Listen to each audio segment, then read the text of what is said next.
Marriage nowadays is less religion-based, so people have an easier time leaving because they don't feel that obligation to the church, so to speak. It is no longer shameful to be divorced. It is encouraged nowadays.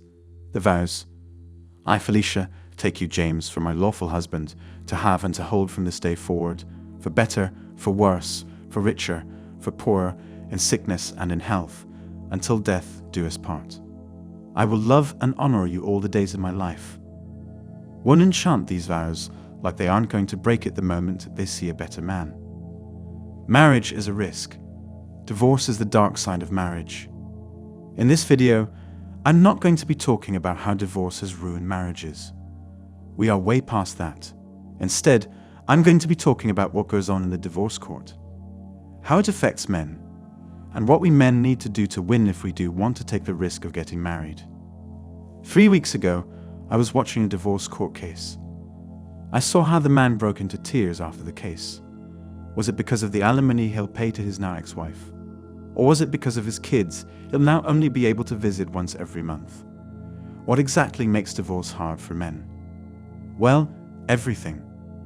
And nobody seems to support us or help us to overcome the hard times because we are men, quote unquote. Everybody is sure that a man is guilty in the divorce. The hard truth that people seem to forget is that wives initiate 75% of divorces. But this changes nothing because the husband is still proclaimed guilty. Even if the wife openly committed adultery, he is guilty of being not good enough. Feminism aided a lot in increasing the divorce rate. And if hell really exists, every line in the "you deserve more" style goes directly from it. Divorced men almost always have problems communicating with their children. A man can get the children only if his ex-wife doesn't mind. Every court in every country will leave children to their mother, not the father. This includes 3/4, or shall I say sex employees. The women that change husbands like underwear. Even if the court specifically gives fathers time to spend with their children, nobody can prevent ex-wives from telling the children bad things about their fathers. My friend's ex-wife even made his son call her new husband father. Nobody can punish such cases in this country. Divorced men are always robbed of their property. It's no secret that husbands typically earn more than their wives since they are the breadwinners. Many wives can avoid working at all if their husbands earn enough. But during a divorce, nobody counts who earned how much. The ex-wife gets the children, and they need a home and a lot of money, so the helpless ex-husband loses everything: his family, his house, his children, and his money. If all I've mentioned doesn't look hard enough for you, try to look at the divorced man's perspective. Even if he manages to find another spouse, will he survive another divorce?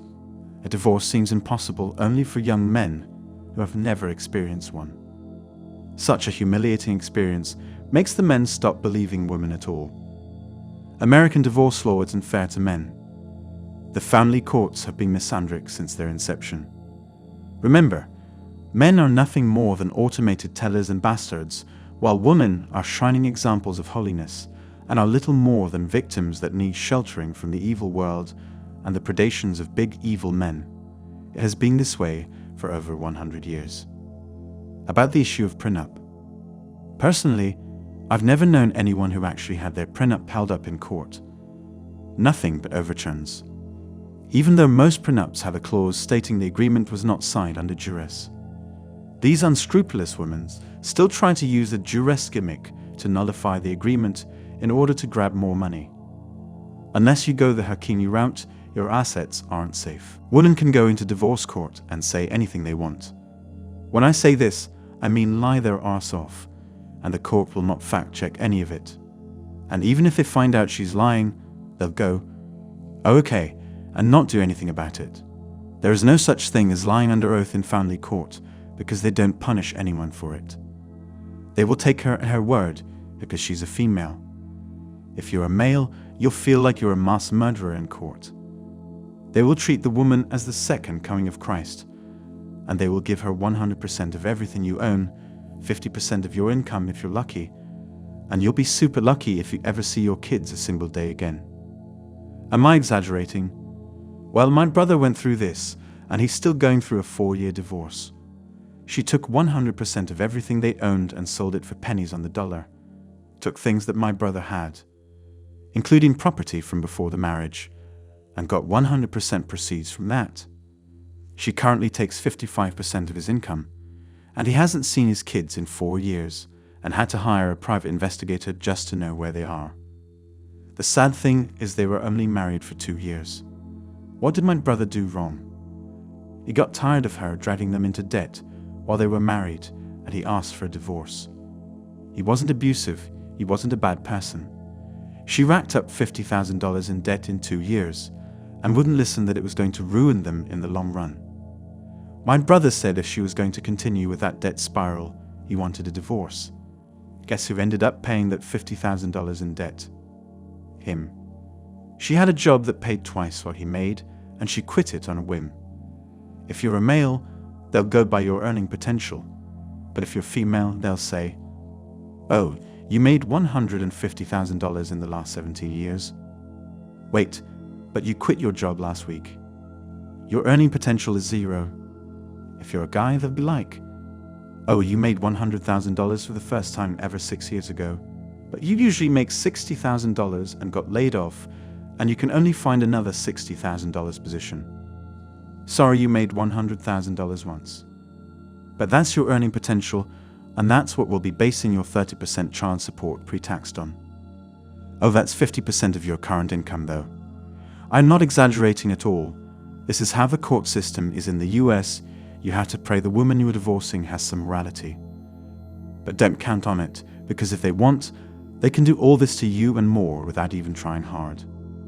They could just say, "Oh, he yelled at me and broke something once." Without proof or anything, they'll call it abuse. She knew this and took advantage of it to max child support and to get everything.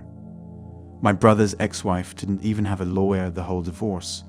He had a top-rated one and still got wrecked while paying $5,000 every 6 months to the lawyer. A lot of men have all watched my brother go through this and are so outraged that they have stopped dating. They're all planning as a group now to leave this fucked up country because for men, it's a joke. If you're looking for a country that's fair to men, America is not it. Run if you identify as a man. Run far from here or don't come here at all. My brother had to go into therapy for everything that happened from his divorce, and his therapist is now moving out of the country with him. The therapist said he is treating close to 20 men, and most of them have the same type of story. All their stuff gone, no visitation with their kids, and most of their paycheck goes to their exes. We even had a brainstorming session where we tried to come up with a way to date and marry in this country and not get screwed, and honestly, we couldn't come up with a single way to protect ourselves in the country. When your therapist agrees with you enough that he's asking you how to leave this place, you have to really sit down and think about how screwed up this place is. That's all for today on Manhood. Don't forget to smash the like and subscribe buttons, and also click on the notification bell to be the first to know when I drop a new video. If you find value in my videos, you can show your support through PayPal or Cash App. The links are in the description. See you next time. Cheers.